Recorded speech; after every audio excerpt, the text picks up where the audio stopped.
أعوذ بالله من الشيطان الرجيم. بسم الله الرحمن الرحيم.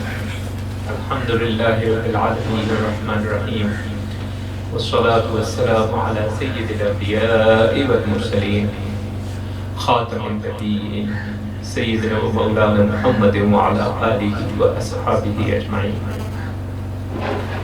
الحمد للہ علی احسانہ کہ ہم ایک بار پھر ذکر الہی، ذکر مصطفیٰ صلی اللہ علیہ وسلم اور منقبت مشائخ کرام علیہم الرحمہ کے لیے اکٹھے ہوئے. آج ہمارے اکٹھے ہونے کا مقصد جو ہے بنیادی طور پہ سیدنا معین الدین چشتی اجمیری رحمۃ اللہ علیہ کی خدمت میں ایصال ثواب ہے. محافل میں ہماری آپ جیسا کہ جانتے ہیں ذکر کا اہتمام ہے، حمدیہ کلام، نعتیہ کلام اور عشقیہ کلام کا اہتمام ہے، جو کہ سنت مشائخ کرام خانوادہ چشتیاں کی ہے کہ اس میں ایک خاص انداز سے عشق و محبت کا کلام پڑھا جاتا ہے. خواجہ معین الدین چشتی رحمۃ اللہ علیہ، جیسا کہ آپ سب جانتے ہیں کہ برصغیر پاک و ہند کے اندر خانوادہ چشتیاں کے بانیوں میں شمار ہوتے ہیں، اور آپ کا وصال مبارک 6 رجب کو ہوا تھا. وہ کہ ہم لوگ اللہ کے فضل و کرم سے ایصال ثواب روزانہ کرتے ہیں، جو کہ رسول اللہ صلی اللہ علیہ وسلم کی خدمت میں پیش کیا جاتا ہے، صحابہ اکرام رضوان اللہ تعالی علیہم اجمعین کی خدمت میں پیش کیا جاتا ہے، اور اس کے علاوہ مشائخ کرام علیہم الرحمہ کی خدمت میں پیش کیا جاتا ہے. لیکن اس کے باوجود اہل تصوف کے ہاں ایک طریقہ رائج ہے. یہ طریقہ کوئی فرض یا واجب نہیں ہے، یہ صرف چونکہ روزانہ جو ایصال ثواب ہوتا ہے وہ انفرادی طور پہ ہوتا ہے، انفرادی حیثیت میں ہوتا ہے. اس کا مقصد صرف یہ ہوتا ہے کہ کچھ دن ایسے بھی ہوں جس میں اجتماعی طور پر بھی ہو جائے، اس سے زیادہ اس کی کوئی حیثیت نہیں ہے. جس طرح سلسلہ قادریہ کے حضرات سیدنا عبدالقادر جیلانی رحمۃ اللہ علیہ کی ایصال ثواب کی غرض سے ایک 11ویں کرتے ہیں، ہر ماہ کرتے ہیں، اس کے بعد سال میں ایک بڑی 11ویں کرتے ہیں. اس کا بھی مقصد اصل میں ایصال ثواب ہے. اب ان محافل میں اگر کوئی غیر شرعی کام ہو رہا ہے، کچھ غلط ہو رہا ہے، یا اس کو فرض یا واجب سمجھا جا رہا ہے، تو یہ یقیناً گمراہی ہے. بالکل اسی طرح خانوادہ چشتیاں کے جو حضرات ہیں وہ ماہانہ چھٹی کرتے ہیں اور پھر ایک سالانہ بڑی چھٹی کرتے ہیں جو کہ رجب میں ہوتی ہے. ان محافل کا جیسے میں نے کہا مقصد سوائے ایصال ثواب کے اور کچھ نہیں ہے، اور مشائخ کرام علیہم الرحمہ کی سنت جاری رکھنے کی کوشش کے علاوہ کچھ نہیں ہے. ہم سب آپ سے واقف ہیں کہ آپ کے القابات کے اندر سلطان الہند، ہند الولی، عطائے رسول، اس قسم کے القابات شامل ہیں، اور زیادہ مشہور عام جو لقب ہے وہ خواجہ غریب نواز کا ہے. اور ہم یہ بھی جانتے ہیں کہ یہ القابات بنیادی طور پہ مجازن استعمال ہوتے ہیں، حقیقی معنوں میں استعمال نہیں ہوتے ہیں، کیونکہ حقیقی معنوں میں تو غریب نواز صرف اللہ تبارک و تعالیٰ کی ذات ہی ہو سکتی ہے، کوئی انسان نہیں ہو سکتا. تو یہ القابات سارے مجازن ہیں اور مجازی معنوں میں استعمال ہوتے ہیں. آپ کی تمام مشائخ کو اگر دیکھا جائے تو ہر ایک کی کچھ خاص خدمات ہیں. آپ جب تشریف لائے تھے برصغیر پاک و ہند میں تو اصل کفر جو تھا اور اصل کفرستان جو تھا وہ تو یہی علاقہ تھا. اسی لیے آپ کا مکمل جو زور رہا وہ سارا کا سارا اس کفر سے جہاد کرتے ہوئے زندگی گزارنے کا. باقی مشائخ جو ہیں انہوں نے اپنے دور کے مطابق اور اپنی ضرورت کے مطابق محنت کی اور اس کے مطابق اپنا دین کی خدمت کی. جیسے سیدنا عبدالقادر جیلانی رحمۃ اللہ علیہ اسی دور میں ہیں، خواجہ غریب نواز کی اور حضرت عبد القادر جیلانی علیہ رحمت کی ملاقات بھی ثابت ہے، اور ایک دوسرے سے فیض حاصل کرنا بھی ثابت ہے۔ لیکن چونکہ سیدنا عبد القادر جیلانی رحمۃ اللہ علیہ بغداد میں تھے، اور بغداد عالم اسلام کا مرکز تھا، اور اس وقت دین اسلام میں عجیب و غریب قسم کی خرافات آ چکی تھیں، عقیدے میں عجیب و غریب قسم کا بگاڑ آ چکا تھا، اس لیے ان کی توجہ زیادہ تر دین اسلام کی خدمت ان معنوں میں رہی کہ لوگوں کے عقائد درست کیے جائیں، ان کو صحیح اعمال کی طرف راغب کیا جائے۔ اسی لیے سلسلہ قادریہ کا زیادہ زور جو ہے وہ شریعت کی پابندی پر ہے۔ خواجہ غریب نواز جب یہاں آئے تو یہاں پہ نہ صرف یہ کہ اصل کفر یہاں پہ تھا کیونکہ بت پوجے جا رہے تھے، یہی نہیں بلکہ یہاں پہ مذہب کے نام پہ جادوگری تھی، اور ایک سے ایک اپنے وقت کا جادوگر اس علاقے میں پایا جاتا تھا، جس کی وجہ سے کفر، شرک، الحاد، حلول، ہر قسم کی خرافات اور ہر قسم کا عقیدے کا بگاڑ یہاں پر موجود تھا۔ اس لیے یہاں پہ اور قسم کی محنت درکار تھی۔ اسی لیے جتنے بھی مشائخ کرام علیہم الرحمہ ہیں، ہم دیکھیں تو ان کی زندگی میں کچھ کرامات کا بھی زور نظر آتا ہے، لیکن وہ کرامات بھی پھر اس وقت کی اور اس علاقے کی ضرورت کے مطابق اللہ تبارک و تعالیٰ کے حکم اور اذن سے سرزد ہوتی ہیں۔ یہاں پہ خواجہ غریب نواز جب آئے تو ہم آپ سب واقف ہیں کہ ایک روایت کے مطابق ماشاءاللہ اللہ کے فضل و کرم سے 90 لاکھ مسلمان ہوئے لوگ، اور ایک روایت کے مطابق 99 لاکھ، تو 90 لاکھ مسلمان کرنا، 90 لاکھ ہندو مسلمان ہونا ایک بہت بڑی نعمت ہے جو اللہ کی طرف سے آپ کو حاصل ہوئی کہ آپ کے ہاتھ پہ 90 لاکھ ہندو مسلمان ہوا۔ ظاہر ہے جو کچھ اللہ کے اذن سے ہے، اللہ کی دی ہوئی توفیق سے ہے، انسان کا اپنا اس میں کچھ نہیں، لیکن انسان کی اپنی نیت، اس کا خلوص، اس کی محنت، یہ وہ چیزیں ہیں جن کے نتیجے میں اللہ تبارک و تعالیٰ انسان کو نوازتے ہیں۔ آپ کی زندگی میں بھی چونکہ یہاں ہر طرف جادوگروں کا زور تھا تو کرامات بھی اسی نوعیت کی ہیں، لیکن آپ سب لوگ میری طبیعت سے واقف ہیں کہ میں کرامات پہ گفتگو کرنا پسند نہیں کرتا۔ اس کی وجہ یہ ہے کہ کرامات پہ جب گفتگو ہوتی ہے تو اس انسان کی ایک ما فوق الفطری سی شخصیت سامنے آتی ہے، اس کی اصل شخصیت دب جاتی ہے۔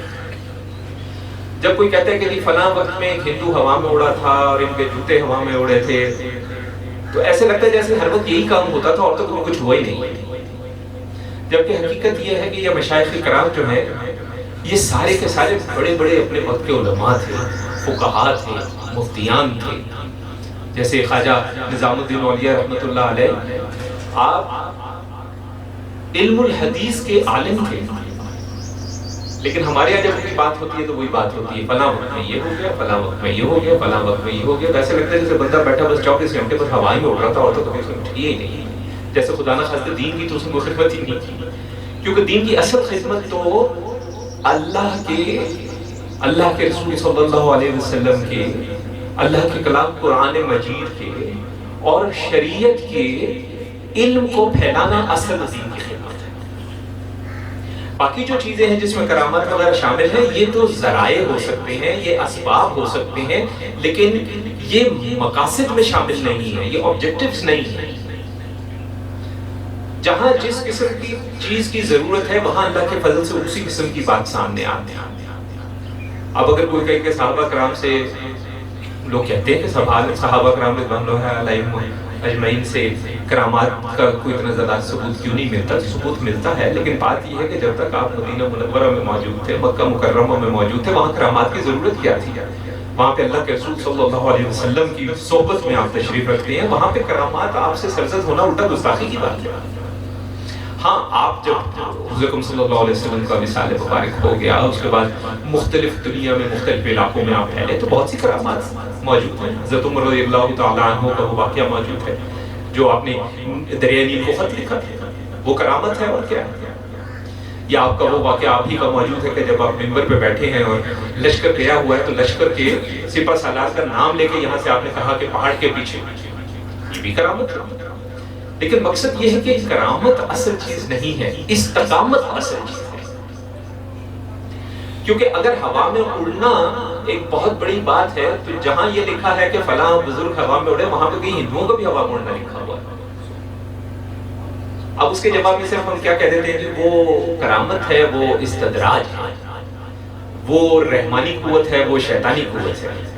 یہ بات ٹھیک ہے، ہمیں آپ کو سمجھ میں آتی ہے، کچھ پڑھ لکھ گئے لوگ ان کو سمجھ میں آتی ہے، ایک بالکل ان پڑھ آدمی ہے اس کو کیسے آپ سمجھائیں گے؟ اس کے نزدیک تو وہ بھی پانی پہ چل رہا، وہ بھی پانی پہ چل رہا، وہ بھی ہوا میں اڑ رہا، وہ بھی ہوا میں اڑ رہا، کون سا کمال ہو گیا اس میں؟ لیکن اصل کمال جو ہے وہ استقامت ہے، اللہ پر ایمان ہے، اللہ کے رسول صلی اللہ علیہ وسلم پر ایمان ہے، اللہ کے کلام پر ایمان ہے، شریعت کے علوم سیکھنا اور اس پہ عمل کرنا، یہ اصل کمال ہے، کرامت نہیں ہے۔ بہت سی کرامات، خاص طور پہ آج کل چونکہ سائنسی دور ہے تو ہم بھی جانتے ہیں، بہت سی کرامات تو ایسی بھی ہیں جن کو ہم آج کل سائیکک پاورز کے نام سے بھی جانتے ہیں، تو وہ تو ہر کوئی کر سکتا ہے، اس میں کون سی ایسی کمال کی بات ہے۔ ہاں کچھ چیزیں ایسی ہیں جو صرف اللہ پہ کامل ایمان کی وجہ سے حاصل ہوتی ہے، ورنہ نہیں حاصل ہوتی ہے۔ ایک لیول ہے، ایک درجہ ہے، وہاں تک تو عام آدمی بھی جا سکتا ہے، اس سے آگے کون جائے گا؟ اس سے آگے وہ جائے گا جس کو قرب الہی حاصل ہوگی۔ تو مشائخ کی صحبت کا، مشائخ کے اپنی زندگی کا جو اصل مقصد رہا ہے وہ ہمیشہ قرب الہی رہا ہے، کوئی ہواؤں میں چلنا اور پانی پہ چلنا نہیں رہا ہے، بلکہ حقیقت تو یہ ہے کہ بہت سے مشائخ اس چیز کو ناپسند کرتے تھے، ناگواری کا اظہار کرتے تھے، اور اپنے شاگردوں میں اور مریدوں میں اگر کوئی اس قسم کی کام کرتا تھا تو وہ سختی سے اس کے ساتھ پیش آتے تھے، اس کو منع کرتے تھے کہ یہ کام تم کو نہیں کرنا۔ کیونکہ اس سے ہوتا کیا ہے؟ اس سے ہوتا یہ کہ جو لوگ متاثر ہوتے ہیں وہ آپ کی قوتوں کی وجہ سے متاثر ہوتے ہیں، آپ کے ایمان کی وجہ سے متاثر نہیں ہوتے۔ تو اگر ایمان سے متاثر کوئی نہیں ہو رہا اور قوتوں سے متاثر ہو رہا ہے تو کل کو آپ سے بہتر قوت کا کوئی نظر آئے گا تو اس کی طرف چل پڑے گا۔ اللہ پر ایمان نہیں ہوگا اس کا ایمان آپ کی قوت پر۔ خواجہ اجمیری رحمۃ اللہ علیہ ان شخصیات میں سے ہیں جنہوں نے دین اسلام کی خدمت کے لیے یہاں پہ اپنی زندگی گزاری۔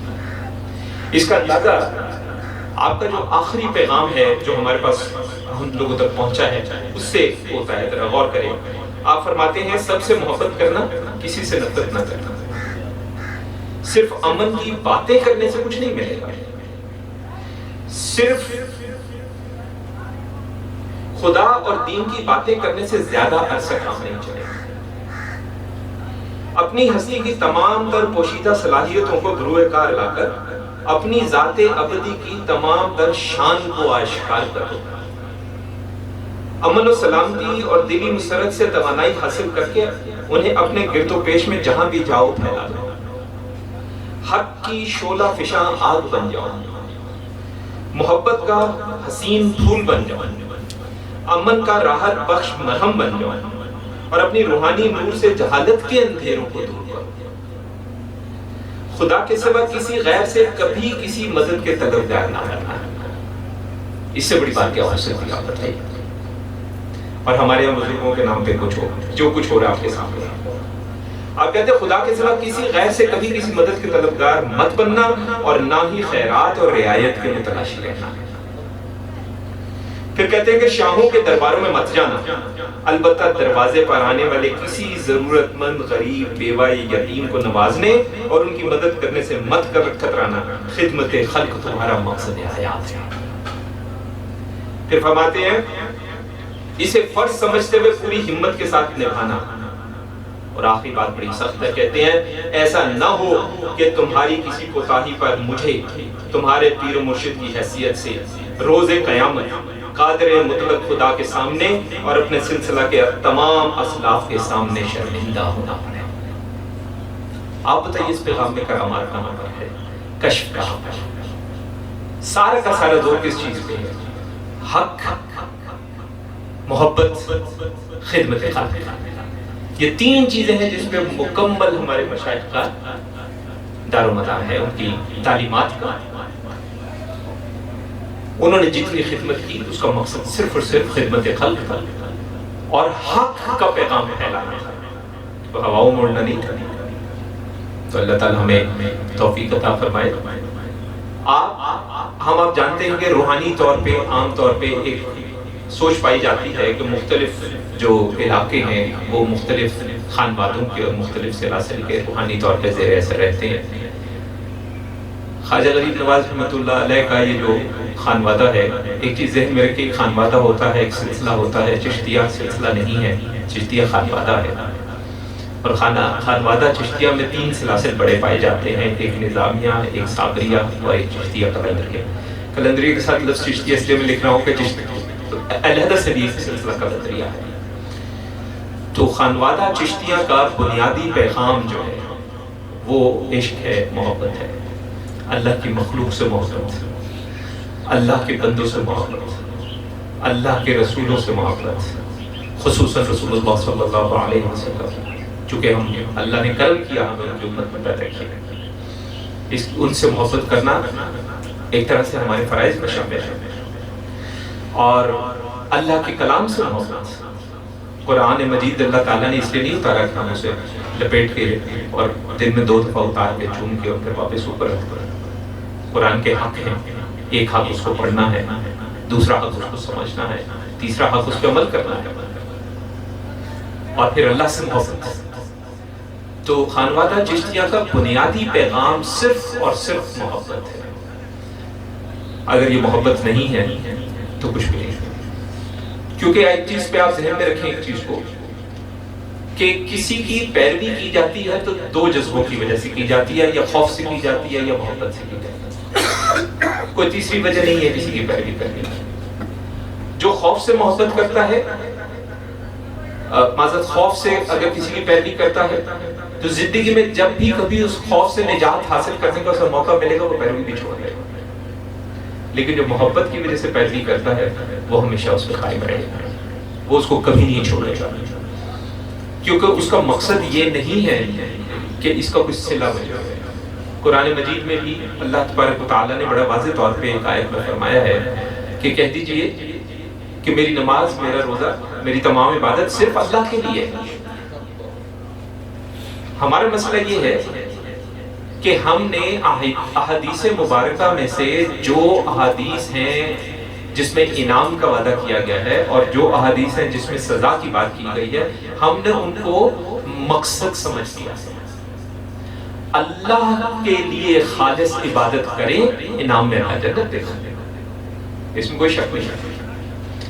اب دیکھنا یہ ہے کہ ہم نماز کس لیے پڑھ رہے ہیں؟ اس لیے پڑھ رہے ہیں کہ اللہ عبادت کے لائق ہے، یا اس لیے پڑھ رہے ہیں کہ ہمیں جنت ملا ہے؟ نیتوں میں فرق ہے۔ اگر ہم اس لیے کہہ رہے ہیں کہ جنتوں میں جانا ہے، میں یہ نہیں کہتا کہ غلط ہے، میں صرف یہ کہہ رہا ہوں کہ ہمارا ایمان کمزور ہے۔